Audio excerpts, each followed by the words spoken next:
in the keynote session 2, 60 satellite communication.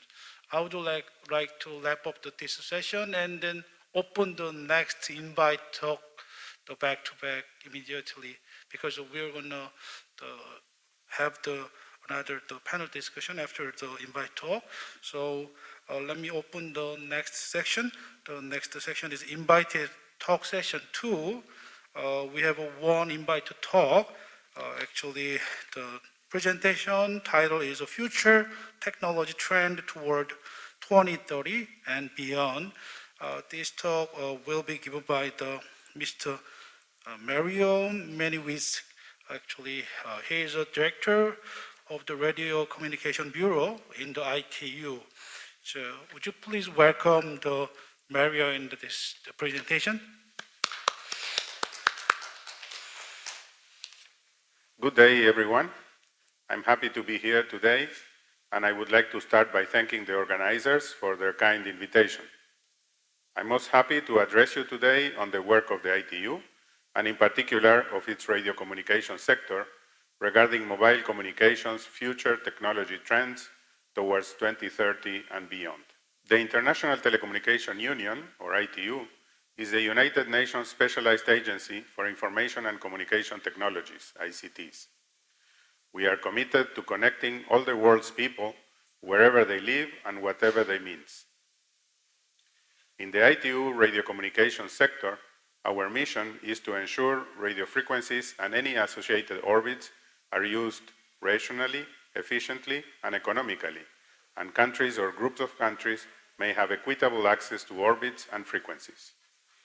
And our primary objective is to ensure radio communication services can operate efficiently and effectively, free from harmful interference. To accomplish our mission and objectives, we develop and update international regulations and standards on the use of radio frequency spectrum and satellite orbits, and manage global radio spectrum and satellite orbits. ITU has a rich history in the development of international mobile communications that dates back to 1993, when the World Radio Communications Conference agreed on spectrum allocations for 2G mobile services. Later, the ITU approved technical specifications that unified the third-generation systems under the name IMT 2000. Since then, technologies and architectures supporting mobile broadband have continued to evolve, and the ITU has approved technical specifications for IMT Advanced, and more recently for IMT 2020, or 5G, and allocated significant amounts of spectrum for IMT. A similar process will also be adopted for the specification of technologies towards 2030, or 6G technologies, as you may call it. The standardization process is mostly industry-driven and is composed of 4 main steps that include the definition of an IMT vision, the establishment of minimum requirements and the evaluation criteria, the invitation for proposals, evaluation, and consensus building, and finally, the specification, approval, and implementation.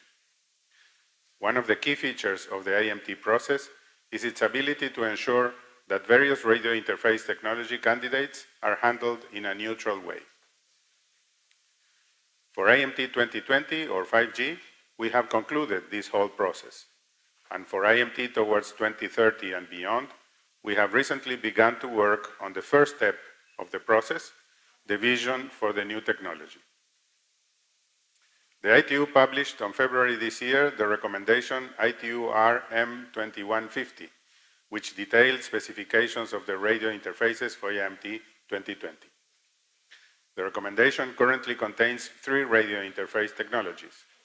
Future revisions will accommodate improvements to the standards, as well as the possibility of introducing new IMT 2020 radio devices.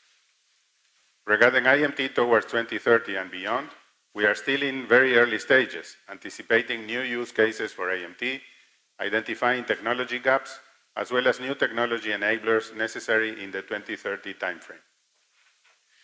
ITUR Working Party 5D is developing a new report on future technology trends of terrestrial IMT systems towards 2030 and beyond, and a new recommendation on the IMT vision with the framework and overall objectives of the future development of IMT.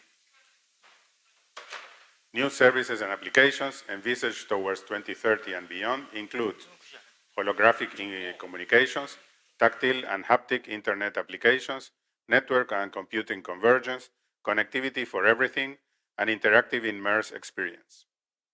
Besides these new services, the driving factors for the development of the new standard includes the long-standing need to provide a service that can bridge the digital divide while providing an energy-efficient, sustainable, and trustworthy service.